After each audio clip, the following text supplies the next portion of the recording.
क्रिस्त में प्यारे भाइयों और बहनों, आप सबों को जय सु। आज माता कलसिया सामान्य वर्ष का 15वां इतवार मना रही है। आज का दृष्टांत बीज बोने वालों का दृष्टांत है। ये बीज का मतलब क्या होता है? बीज का मतलब ईश्वर का वचन है, ईश्वर की वाणी है। बोने वाला व्यक्ति कौन है? बोने वाला व्यक्ति हमारे प्रभु यीशु क्रिस्त है। और जमीन या यह खेत के बारे में बताया गया है, यह वह हमारे हृदय है, हमारा जीवन है, हमारा दिल है। हिंदी में एक कहावत है, डूबने वालों के लिए एक छोटा सा तिनका भी एक बड़ा सहारा बन जाता है। उसी प्रकार टूटा हुआ मनुष्य के लिए एक प्यार भरा शब्द और प्यार का दो बोल और उस व्यक्ति के जीवन में चमत्कार करता है, उस व्यक्ति के जीवन को एकदम बदल देता है। क्योंकि मनुष्य के मुंह से निकलने वाले हर एक शब्द में ये कुछ ताकत है, कुछ शक्ति है, कुछ अर्थ है, कुछ औषध है। लेकिन ईश्वर का वचन, आदि वचन, अनादि वचन, जीवन देने वाला वचन, मुक्ति देने वाला वचन और चमत्कार करने वाला वचन एवं सांत्वना देने वाला वचन है। प्रिय विश्वासियों, ईश्वर का वचन किस प्रकार हमारे जीवन में काम करता है? योहन सुसमाचार अध्याय 1 पद संख्या 1 से 14 में, आदि में शब्द था, शब्द ईश्वर था, शब्द ईश्वर था और वह शब्द मनुष्य धारण करके इस संसार में आया और ईश्वर राज्य की स्थापना की तथा सुसमाचार फैलाया। लेकिन इस सुसमाचार को फैलाने में, इस राज्य को स्थापना करने में प्रभु यीशु को अनेक प्रकार की समस्या एवं चुनौतियों का सामना करना पड़ा। और आज प्रभु वही चाहता था कि उनके शिष्य भी दुनिया के कोने कोने में जाकर और सुसमाचार सुनाएं और ईश्वर के राज्य को आगे बढ़ाएं। बाइबल कहती है कि जो व्यक्ति ईश्वर की वाणी को स्वीकार किया, उनका जीवन ही बदल गया था और अनेक वरदान उन्होंने प्राप्त किया है। सर्वप्रथम अब्राहम ने ईश्वर की वाणी सुनकर उन्हें स्वीकार किया, उसका परिणाम इस्राएलियों का पिता बन गया था। दूसरा सामुएल अध्याय 12 और पद संख्या 13, दाऊद ने अपने पापों को स्वीकार करते हुए कहा, मैंने प्रभु के विरुद्ध पाप किया है और ईश्वर ने मुझे माफ कर दिया था। उन्हें क्षमा मिल गई थी। संत लूकास का सुसमाचार अध्याय 1 पद संख्या 38, ईश्वर के वचनों पर विश्वास करते हुए और ईश्वर के वचन को स्वीकार किया, हाँ कहकर संसार के मुक्तिदाता को जन्म दिया मां मरियम ने। और संत लूकास सुसमाचार अध्याय 19 और पद संख्या 18, व्यक्तिगत रूप से प्रभु यीशु का दर्शन पाकर ईश्वर राज्य के बारे में सुनकर मन परिवर्तन हुआ सकेयु।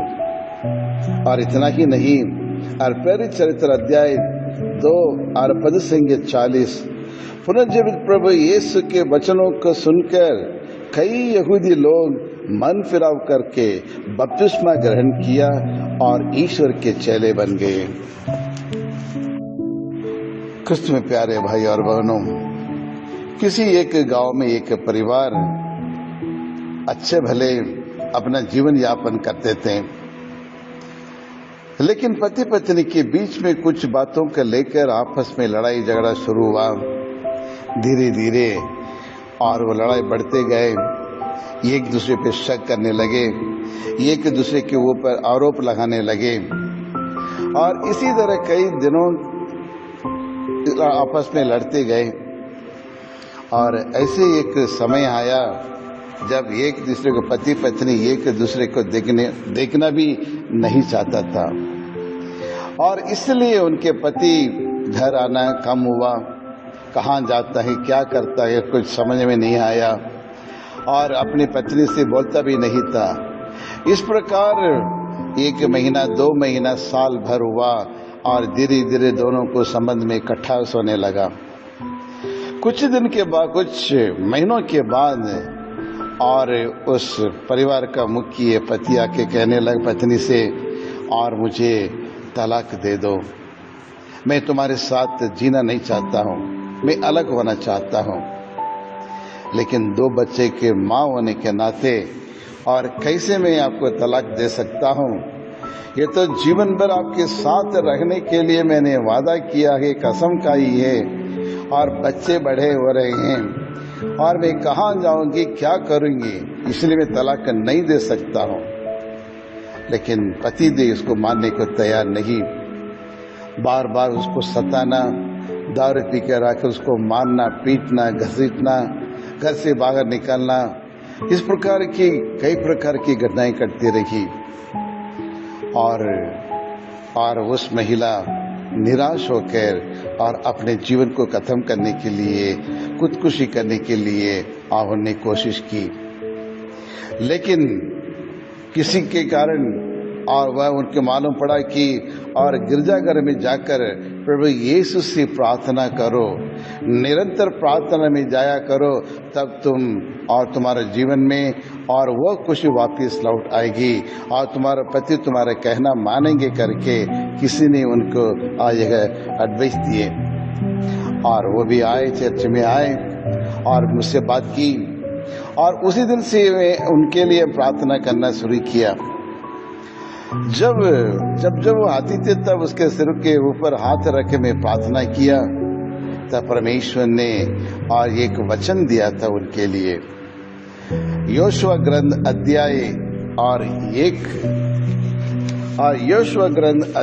1 पद संख्या 5 से 9 तक। जब तक तुम जीवित रहोगे कोई भी तुम्हारे सामने टिक नहीं पाएगा। मैं मूसा के साथ रहा वैसे ही तुम्हारे साथ भी रहूंगा।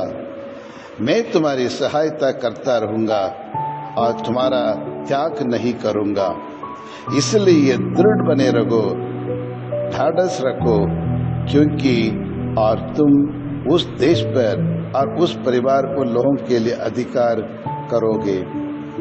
जी हाँ क्रिस्त में प्यारे भाई और बहनों, जैसे इन प्रभु के इन वचन को मैं सुनाने लगे, वो आंसू बहाते गए, रोते गए पूरे 2 घंटे के प्रार्थना के दौरान और रोते रही। और ईश्वर ने उनको इतना ही नहीं, और मैं तुम्हारे साथ हूँ, डरो मत, मैं तुम्हारे साथ हूँ, मैं तुम्हारा परमेश्वर हूँ, मैंने ही तुमको सृष्टि किया करके। और इन प्रभु के वचनों को सुनाते समय और उसको मन में और एक हिम्मत आने लगा। और भले तुम्हारे माता पिता तुम्हें भूल जाएंगे, छोड़ जाएंगे, लेकिन जिस ईश्वर ने आपकी सृष्टि किया है, आपको बनाया है, वह आपको नहीं छोड़ेगा। और यह वचन सब सुनने के बाद और उसके मन में एक हिम्मत आई और फूट कर रोने लगी क्रिस्त में प्यारे भाई और बहनों। और प्रार्थना करने के 2 घंटे के बाद शांत हुआ। फिर बाद में उन्हें ये गवाही दिए और आज मेरे मन में शक्ति मिल गई है मुझे, और ये विश्वास आ गया कि और प्रभु यीशु मेरे साथ हैं। वही एकमात्र व्यक्ति है जो मेरे मन के वेदनाओं को, पीड़ाओं को दूर कर सकता है। और ईश्वर का हर एक वचन जैसे मेरे लिए व्यक्तिगत रूप में बोला गया करके मुझे और अनुभव हो रहा है, मेरी अंदर आत्मा महसूस अनुभव कर रहा है। और इसलिए मैं हर इतवार को मीसा बलिदान में मैं भाग लूंगी और ईश्वर को वचन को पढ़ूंगी करके ईश्वर के वचन को लेके गए। घर में जाकर इस प्रकार उन्हें रोज ईश्वर का वचन पढ़ते हुए और मनन चिंतन करते आई। 2-3 महीने के बाद जब वापस आए और वो कहने लगे, ईश्वर का धन्यवाद देते हुए, ईश्वर की आराधना स्तुति करते हुए कहने लगे, फादर जी मेरे पति सुधर गए हैं, मेरे पति वापस मेरे पास आ गए हैं और मुझसे बात करने लगे, परिवार के साथ अच्छे मिलजुल कर रहने लगे। और यीशु के लिए प्रभु ईसा मसीह को मैं धन्यवाद देना चाहती हूँ। जिंदगी में कभी भूलूंगी नहीं करके उन्हें गवाही दिया। जी हाँ कृष्ण में प्यारे भाइयों और बहनों, एक अन्य धर्म के एक व्यक्ति के जीवन में और कुछ ईश्वर के वचन सुनने के बाद उनके जीवन ही बदल गया। जहां जो खुदकुशी करने के लिए जाते थे, लेकिन ईश्वर ने उसको मन परिवर्तन कर दिया। उनके विचार में जो नेगेटिव जो फीलिंग्स जो थिंकिंग था उसको हटाकर और उनकी ऐसे जीवन की खुशी उनके मन में और उनके जीवन में भर दिया। इतना ही नहीं, उनकी प्रार्थना के द्वारा पति का व्यवहार में भी बदलाव आया, सुधार आया। आज पति पत्नी के रूप में दोनों बच्चों के साथ खुशी से जीवन यापन कर रहे हैं। प्रिय विश्वासियों, अब हमारी बारी है। हम कई वर्षों से ईसाई हैं, मसीह के लोग हैं और प्रभु यीशु के चेले हैं, शिष्य भी हैं। कितने सालों से हम ईश्वर का वचन सुनते आ रहे हैं, रोज हम बाइबल पढ़ते हैं और ईश्वर के वचन के ऊपर मेडिटेशन करते आ रहे हैं। लेकिन क्या मुझ में या हम में कुछ परिवर्तन हुआ? पवित्र वचन का असर हमारे जीवन में पड़ा? हमारी सोच में, हमारे विचार में, हमारे व्यवहार में, हमारे बोलचाल में और हमारे रहन सहन में या फिर हमारे जीवन शैली में और ईश्वर का वचन का कुछ असर किया है, कुछ बदलाव लाया है? बाइबल में बताए गए 4 प्रकार की भूमियों में हम कौन सी जमीन के समान हैं? रास्ते की भूमि जैसे, जो ईश्वर को वचन को तो ग्रहण करते जरूर, बल्कि शैतान और ये दुनिया की वासनाओं के गुलाम बनकर ईश्वर वचन को छोड़ देते हैं, त्याग कर देते हैं। और दूसरे प्रकार की जो जमीन है, पथरीली भूमि, ईश्वर के वचन को खुशी से स्वीकार करते तो जरूर, कुछ समय तक उस पर विश्वास हम करते हैं। जब संकट, समस्या, दुख, तकलीफ आते हैं और जब हम कुछ परीक्षाएं आती हैं हमारे जीवन में, हम हार जाते हैं, निराश होकर हमारा विश्वास कम होने लगता है। और तीसरा प्रकार की भूमि, झाड़ी की भूमि जैसे, कुछ लोग हैं जो सुनते हैं ईश्वर के वचन, परंतु आगे चलकर वे चिंता करते हैं और धन संपत्ति और दुनिया की भोग विलास से दब जाते हैं। शरीर की वासनाओं से या फिल्म की दुनिया, मोबाइल के कारण और अन्य कोई दुनियादारी की ये चीजें और उनके विचार को बदल देता है। या फिर कोई रोग, कोरोना जैसे कोई बीमारी आदि आने से हम अपने विश्वास में कमजोर पड़ जाते हैं और इन रोग के कारण हम परिपक्वता तक नहीं पहुंच पाते हैं, विश्वास को छोड़ देते हैं।